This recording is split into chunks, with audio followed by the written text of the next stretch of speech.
dalam kesempatan ini saya merasa gembira ya, merasa senang karena Bapak Ibu, saudara-saudari bisa ikut bersama-sama dalam katekese atau penyegaran ulang ya mungkin sudah kita ketahui, kemudian kita segarkan kembali. Tujuannya apa? Supaya kita bisa semakin mendalami dan semakin bisa menghayati dan kemudian mengamalkan dan mewujudkan. Iklim yang senantiasa saya sampaikan itu iklim yang pertama gembira, bersyukur, dan terlibat.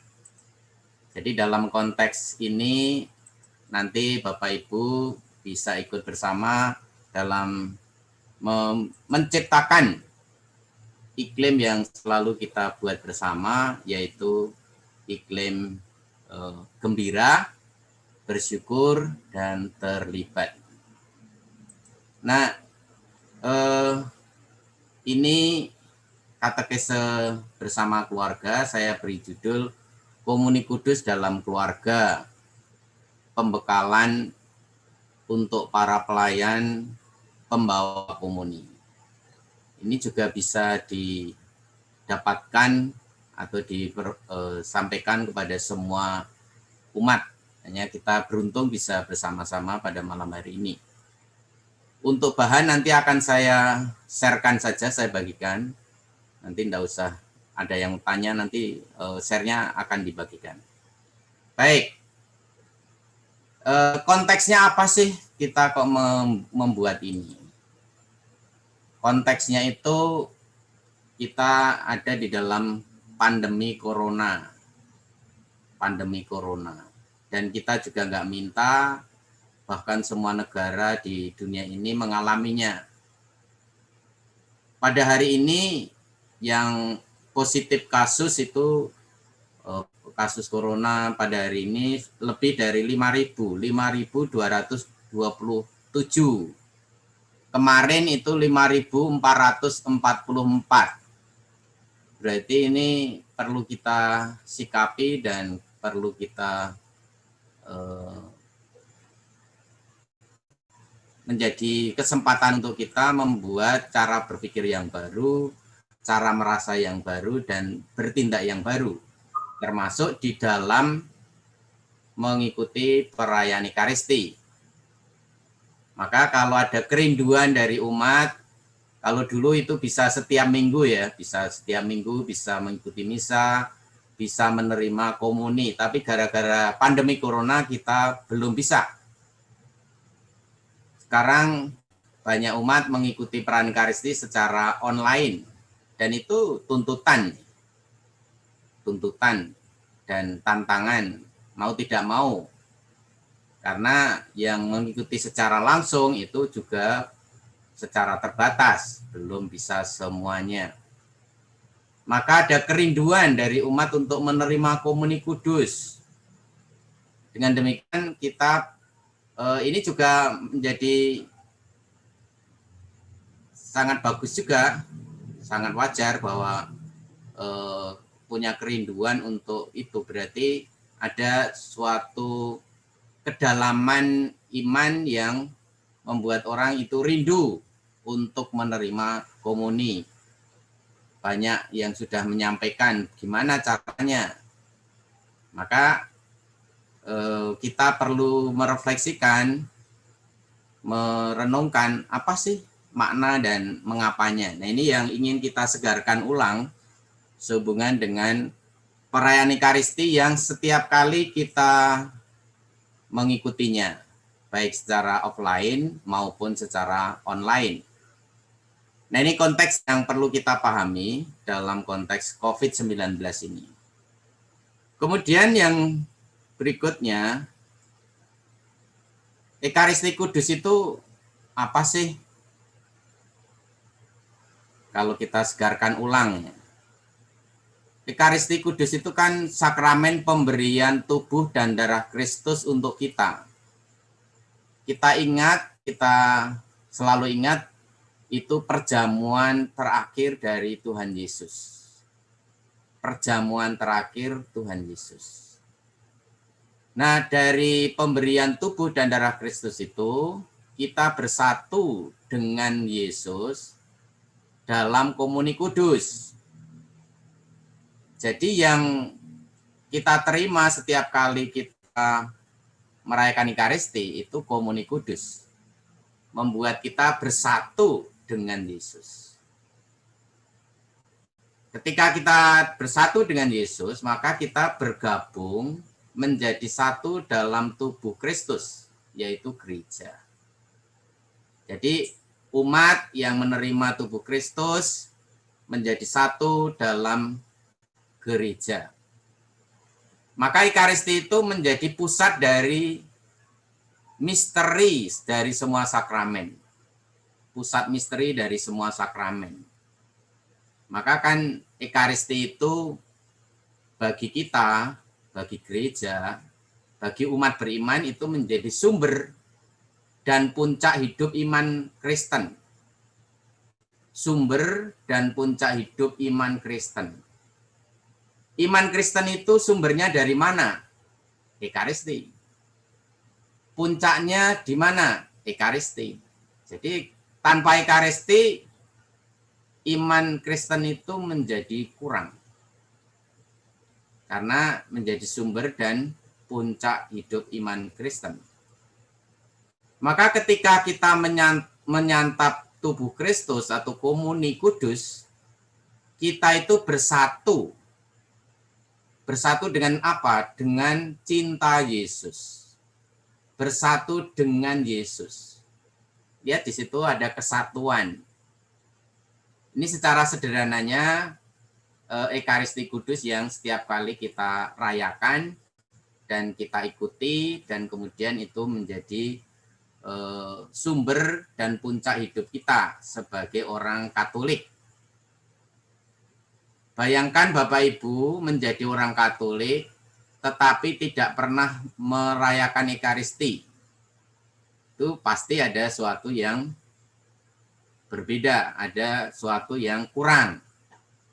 Itulah sebabnya dikatakan sumber dan puncak hidup iman Kristen.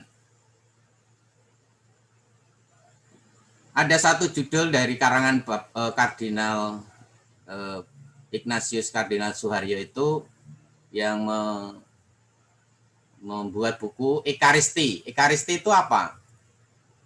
Yang pertama, Ekaristi itu meneguhkan iman. Jadi kalau kita mengikuti Ekaristi, iman kita itu diteguhkan. Relasi kita dengan Tuhan itu diteguhkan. Relasi kita dengan Yesus diteguhkan. Maka meneguhkan iman. Maka setiap kali kita merayakan Ekaristi, iman kita itu diteguhkan. Kalau dalam konteks sekarang ini, baik melalui online maupun secara langsung, ya iman kita pasti akan diteguhkan. Lalu yang kedua, Ekaristi itu membangun persaudaraan. Jadi setiap kali kita merayakan Ekaristi, persaudaraan kita dengan sesama, dengan Yesus, dengan semua yang hadir itu dibangun persaudaraannya. Lalu Ekaristi itu menjiwai pelayanan kita. Ibu Bapak pernah mendengar pelayanan Ibu Teresa dari Kalkuta. Pelayanan Ibu Teresa dari Kalkuta itu dijiwai dari mana? Dari Ekaristi.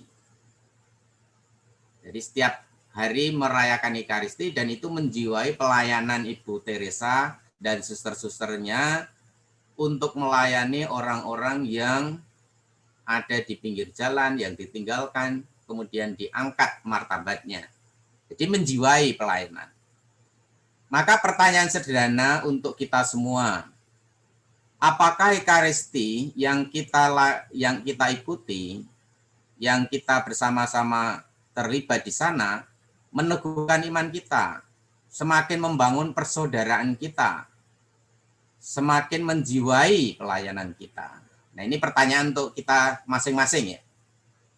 Dengan demikian, Ekaristi itu sungguh-sungguh menjadi sumber dan puncak hidup iman Kristen.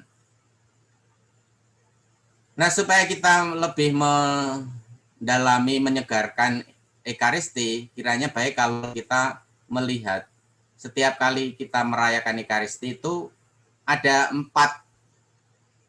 poin ini. Yang pertama ada pembukaan, lalu liturgi sabda, liturgi Ekaristi, dan penutup itu pengutusan. Lihat di situ kita ada pembukaan, dimulai dengan tanda salib. Dalam nama Bapa, Putra, dan Roh Kudus. Apa artinya itu? Itu menunjuk pada persekutuan umat Allah.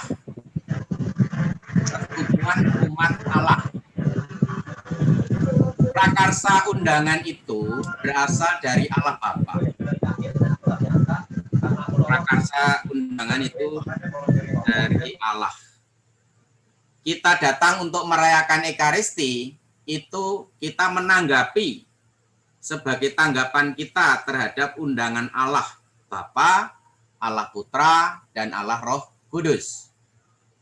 Jadi umat menanggapi undangan. Allah mengundang. Kalau kita misalnya diundang untuk pesta pernikahan, ada yang mengundang tuannya. Kemudian sebagai tamu kita menanggapi undangan itu. Nah, itu persis Tuhan mengundang kita untuk bersekutu dalam perayaan Ekaristi itu. Jadi yang menjadi tuan rumah siapa? Allah. Yang menjadi tuan rumah itu adalah Allah. Dan itu sekaligus menjadi perwujudan kerinduan kita untuk bersekutu. Dan itu sudah dilakukan oleh Allah Tritunggal, yaitu Allah Bapa, Allah Putra, dan Allah Roh Kudus. Maka lihat ketika perayaan Ekaristi dimulai dengan tanda salib. Jadi itu maknanya mendalam ya. Dalam nama Bapa, Putra, dan Roh Kudus. Jadi persekutuan umat Allah. Karena sudah diundang oleh Allah Bapa, Allah Putra, Allah Roh Kudus. Dan kita semua sebagai umat itu menanggapi undangan itu. Jadi pembukaan itu dari tanda salib sampai kemuliaan sebagai Tuhan kasihanilah kami itu. Nah, kemudian setelah pembukaan itu ada liturgi sabda. Pasti selalu kita akan mengalami itu. Maka demikianlah sabda Tuhan.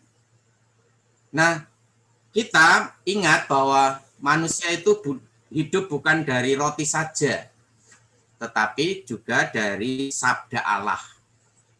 Maka kita mendapatkan makanan dari meja sabda. Jadi dari meja sabda kita mendapatkan makanan rohani. Ada makanan jasmani dan makanan rohani. Nah, makanan rohani itu adalah sabda Allah.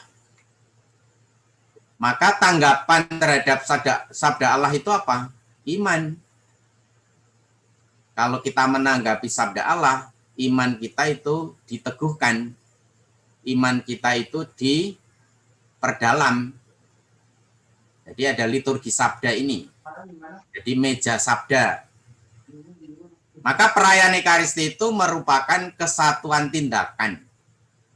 Kesatuan tindakan ibadat yang mencakup liturgi sabda dan liturgi Ekaristi. Jadi tidak hanya fokus pada satu bagian saja, tetapi liturgi sabda dan liturgi Ekaristi. Nah, Ibu Bapak, Saudara yang kasih, dengan sabda Allah ini kita semakin diteguhkan iman kita akan Allah yang mewartakan akan Allah yang membuat pewartaan iman itu berlangsung. Maka iman yang ditimbulkan oleh sabda Allah itu apa? Iman kita bersama. Kita sebagai komunitas orang-orang yang beriman. Jadi kita itu ke gereja merayakan Ekaristi karena apa? Karena punya iman. Kalau kita tidak punya iman, ya kita tidak akan melakukan itu. Nah, dengan mendengarkan sabda Allah, mendengarkan sabda yang di sabda Allah itu, kita selalu akan diteguhkan. Maka dalam liturgi sabda kemudian ditanggapi dengan aku percaya. Aku percaya. Nah, Tuhan itu sudah berbicara di dalam meja sabda itu. Kemudian giliran kita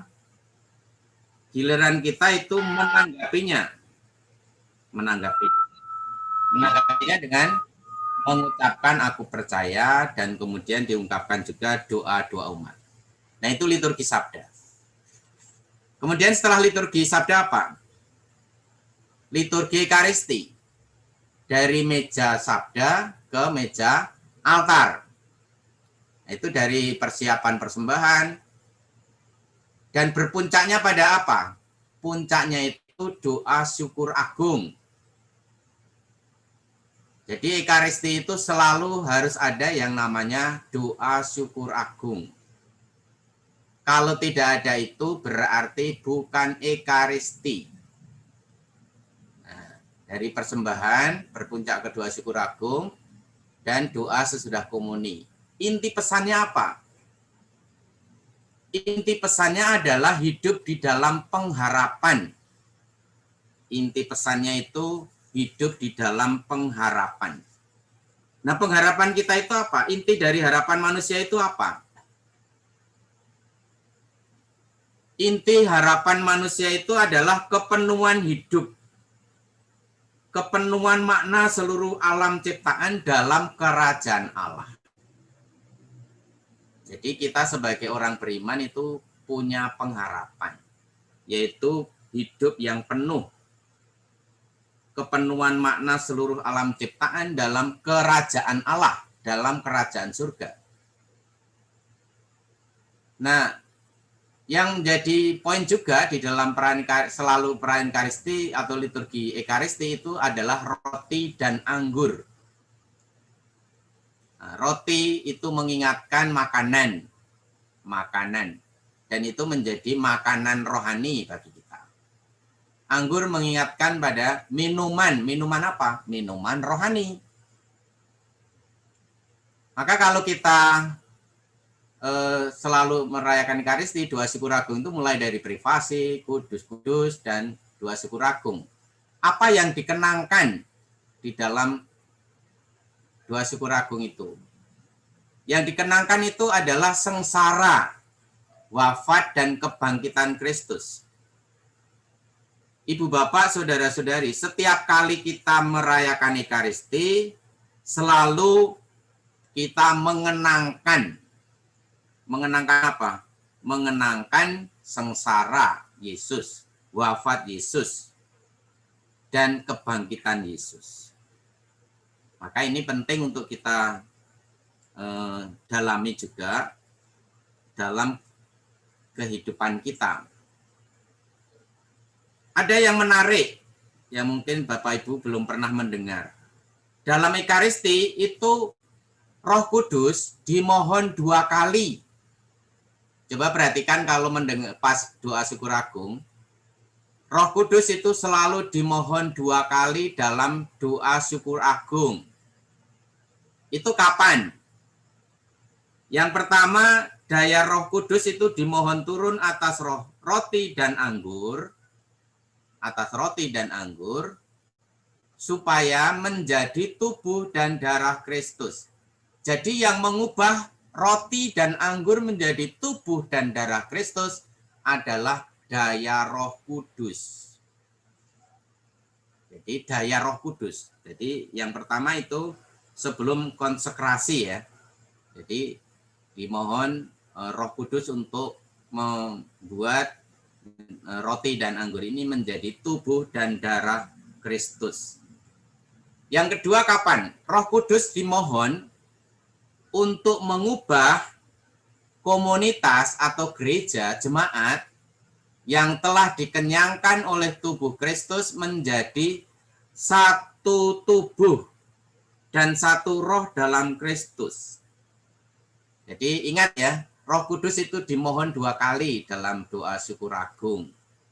Yang pertama, daya roh dimohon pada atas roti dan anggur, supaya menjadi tubuh dan darah Kristus.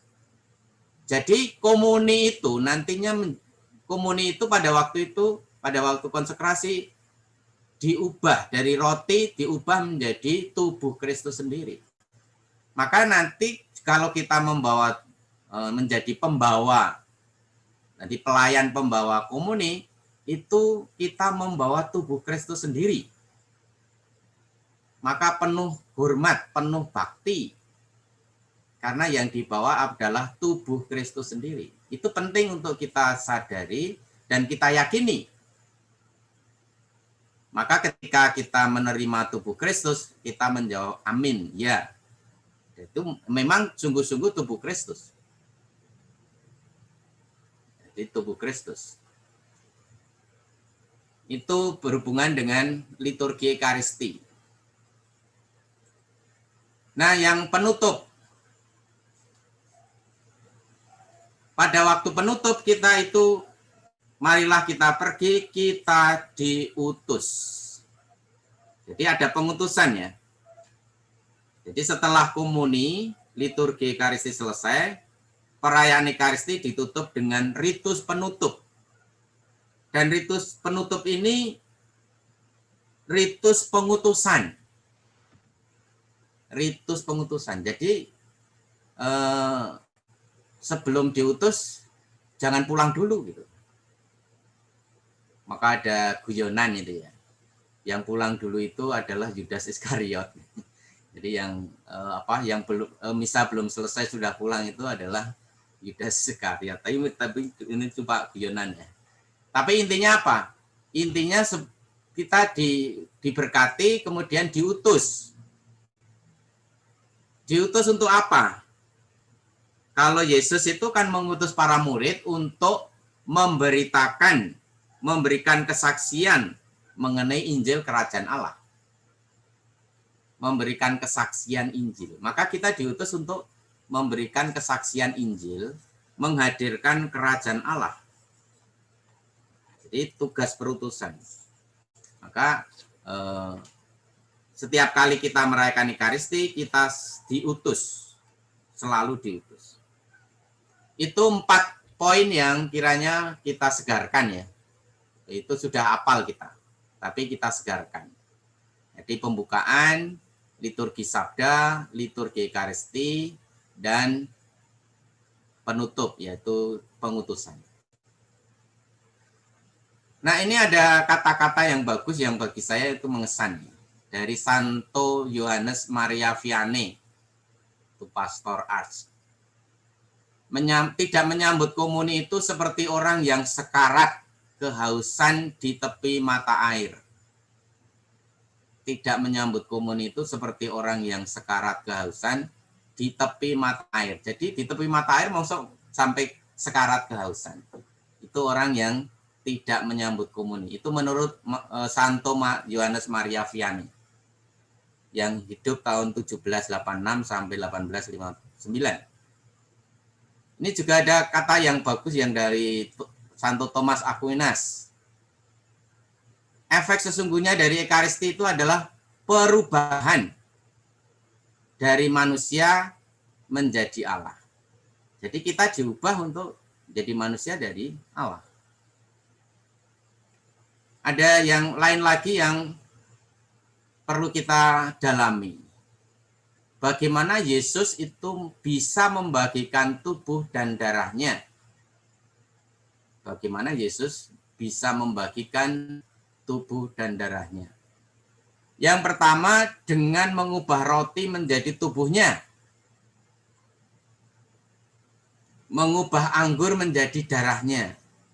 Jadi roti diubah menjadi tubuh, anggur menjadi darah Yesus. Maka Yesus bisa membagikan tubuh dan darahnya. Nah, itu maksudnya apa? Maknanya apa? Dalam perjamuan terakhir, itu antisipasi wafat Yesus di salib. antisipasi wafatnya di salib itu mengubahnya menjadi tindakan kasih, pemberian diri secara total.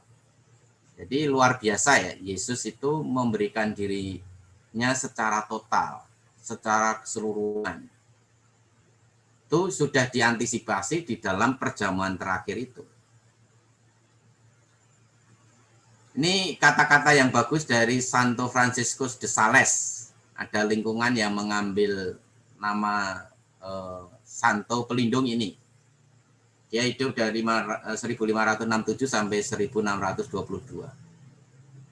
Dia mengatakan dalam Ekaristi Kudus kita menjadi satu dengan Allah. Jadi manusia kita yang mengikuti itu menjadi satu dengan Allah seperti makanan dengan tubuh. Itu menarik. Jadi kalau setiap kali kita makan, makanannya itu kan menjadi satu dengan tubuh kita. Dalam Ekaristi kita itu menjadi satu dengan Allah. Seperti makanan dengan tubuh kita. Makanan itu bersatu dengan tubuh kita. Nggak bisa dipisahkan lagi. Maka komuni kudus itu mengubah saya. Mengubahnya gimana? Komuni kudus mengubah saya dengan menyatukan saya dengan Kristus. Jadi ketika saya menerima komuni, saya disatukan dengan Kristus.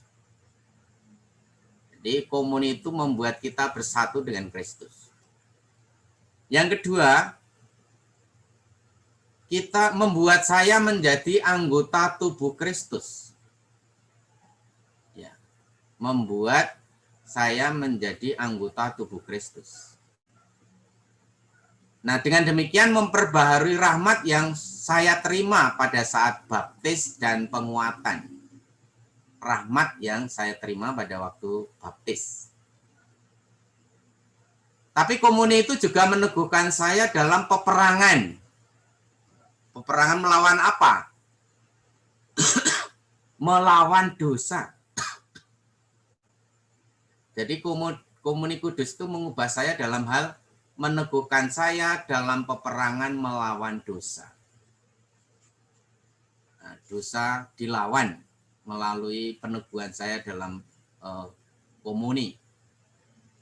Jadi 4 hal ya, menyatukan saya dengan Kristus, membuat saya menjadi anggota tubuh Kristus, memperbaharui rahmat yang saya terima pada waktu baptis dan penguatan, dan meneguhkan saya dalam peperangan melawan dosa. Kita berperang melawan dosa dan itu diteguhkan melalui komuni itu, komuni kudus. Paus Leo Agung itu juga pernah mengatakan seperti ini.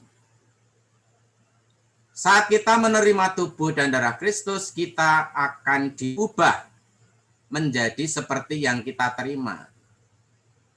Berarti diubah menjadi tubuh dan darah Kristus. Itu Santo Paus Leo Agung. Maka persiapan untuk menerima tubuh Kristus bagaimana? Karena nanti kita melayani untuk keluarga kita juga perlu sadar, perlu persiapan.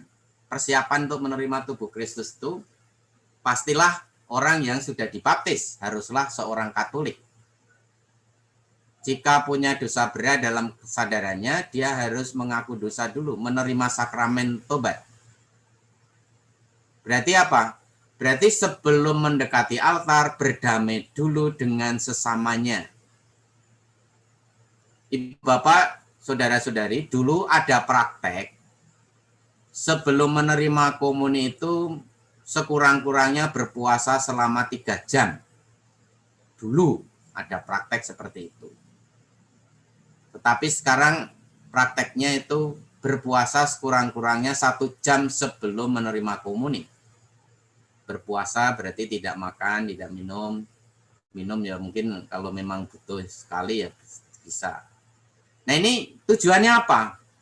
Untuk memberikan ruang bagi kehadiran Yesus yang ada di dalam komuni itu. Maka bagaimana ini juga nanti kita praktekkan. kalau kita misalnya mendapat tamu atau bertamu ke presiden atau ke menteri atau apa, pakaiannya gimana? Kalau pakaian mau pesta perjamuan, pesta pernikahan misalnya, tentu pakaian yang terbaik. Kenapa? Karena mau berjumpa dengan Tuhan, bertemu dengan Tuhan penguasa dunia. Maka nanti silakan ini juga menjadi pertimbangan dan sekaligus dipersiapkan di rumah masing-masing kalau ini menerimanya di rumah. Nah, ini juga menarik. Ada kesempatan yang bagus bagi kita kembali ke keluarga. Sebagai nama pernah saya tulis itu di dalam grup lingkungan, grup ketua lingkungan, bahwa kita itu dari keluarga, kita berasal dari keluarga, untuk keluarga dan oleh keluarga. Maka bagaimana keluarga itu menjadi gambaran pertama persekutuan. Persekutuan itu pertama-tama ada di dalam keluarga. Sekolah kita itu pertama-tama keluarga. Sekolah yang unik itu ya di dalam keluarga. Kita menjadi manusia itu di dalam keluarga. Maka sekolah kemanusiaan. Maka gereja itu melihat keluarga itu miniatur gereja. Atau gereja mini. Gereja rumah tangga. Jadi gereja keluarga itu miniatur dari gereja. Keluarga itu kan menjadi tempat di mana iman, kasih, dan harapan itu ditumbuhkan dan diwujudkan. Ada luka, ada duka, keluarga. Maka ini penting untuk kita sadari. Keluarga menjadi unsur sentral, unit terkecil di dalam gereja. Ya gereja mini itu ya keluarga. Karena keluarga kuat, gereja juga kuat. Masyarakat juga kuat. Maka kalau mau menghancurkan paroki atau gereja atau masyarakat, hancurkan keluarga. Kalau mau menguatkan gereja, paroki, kuatkan keluarga. Maka saya sangat senang bahwa ini pelayanannya nanti melalui keluarga. Karena keluarga tahu kesehatannya. Oh, anggota keluarga ini sehat, maka diutus untuk menjadi pelayan pembawa komuni. Karena memang sehat. Keluarga yang tahu. Bukan dari orang luar, tapi keluarga sendiri. Nah, ini penting kita sadari ya. Jadi nanti ke keluarga ini. Maka ini juga menjadi kesempatan bagus untuk katekese keluarga. Bagaimana iklim komunikasi iman dalam keluarga itu berjalan, berperan. Anggota keluarga berpartisipasi dalam pewartaan, dalam pelayanan, dan mendapatkan tugas perutusan untuk melayani, untuk membawa komuni, dan kemudian dibagikan kepada anggota keluarga. Dan itu tubuh Kristus sendiri. Oleh karena itu perlu dukungan. Dukungan dari siapa? Ya dari keluarga. Pengutusan dari siapa? Dari keluarga. Ini menarik ya. Ini terobosan bagus di KAJ. Keluarga menjadi pelayan pembawa komuni kudus ini. Maka sudah pernah disampaikan juga bahwa pelayan pembawa komuni ini bukan prodiakon, bukan. Karena beda sekali. Prodiakon itu harus diusulkan dari paroki dan diangkat oleh Bapak Uskup. Ini beda. Ini dalam kasus extraordinary, ya, dalam kasus pandemi corona ini, maka dibuat pelayan pembawa komuni yang ada di paroki-paroki. Kalau dulu ada yang pernah menyampaikan unek-uneknya gimana untuk melayani orang-orang yang tidak bisa ke gereja. Yaitu sekarang sudah ditanggapi ya, dengan ada pelayan pembawa komuni. Seperti tadi sudah disampaikan, mereka itu orang Katolik yang berusia 18 sampai 59 tahun sudah menerima sakramen inisiasi penuh, baptis, penguatan, dan ekaristi. Tolong Bapak Ibu, saudara-saudari, kalau ada umat Katolik yang sudah baptis, tetapi belum menerima penguatan, tolong itu sungguh-sungguh diberi perhatian untuk mendapatkannya. Karena ada calon manten misalnya belum menerima penguatan, padahal sudah mau menikah. Lalu berkenan untuk mengantar komuni kudus dengan aturan dia ordinaris wilayah, berarti dari keuskupan. Menerima, membawa, dan membagi komuni kudus dengan hormat. Kenapa?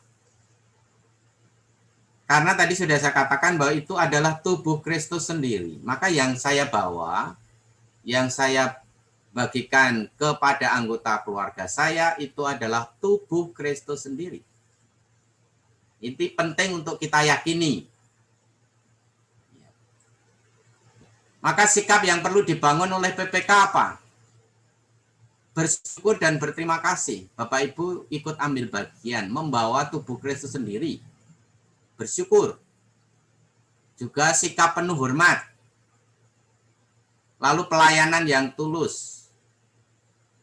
Dalam suasana doa juga. Karena yang dibawa adalah tubuh Kristus. Maka sudah disediakan juga doa-doa yang disiapkan oleh keuskupan. Doa di hadapan sakramen Maha Kudus, doa untuk kerinduan bersatu dengan Yesus, mohon rahmat kesetiaan, dan kasih membawa sakramen Maha Kudus. Jadi mohon rahmat kesetiaan dan kasih membawa sakramen Maha Kudus. Maka suasana doa. Berbahagialah, bergembiralah karena Bapak Ibu bisa ikut ambil bagian membawa tubuh Kristus sendiri untuk keluarga. Untuk keluarga. Perlengkapannya saya pikir sudah nanti akan dijelaskan lebih lanjut, tapi intinya piksis untuk menyimpan sakramen Maha Kudus, hosti yang sudah dikonsekrir, kain putih untuk penghormatannya. Kalau sulit diperoleh ya bisa dari tempat rosario yang berbentuk bulat. Piksisnya diberi nama kepala keluarga, lalu ada tas atau kantong kecil untuk membawa piksis itu. Nah, ini beberapa gambar yang nanti akan dijelaskan lebih lanjut. Tapi intinya bagaimana keluarga itu mempersiapkan penghormatan itu dan sekaligus menerima dengan penuh bakti, penuh terima kasih, bersyukur. Maka disiapkan ada meja kecil, tampla putih, lilin, salib, dan seterusnya. Itu saja Bapak Ibu, saudara-saudara yang kasih, poin-poin yang kiranya menyegarkan apa yang sudah kita jalani bersama.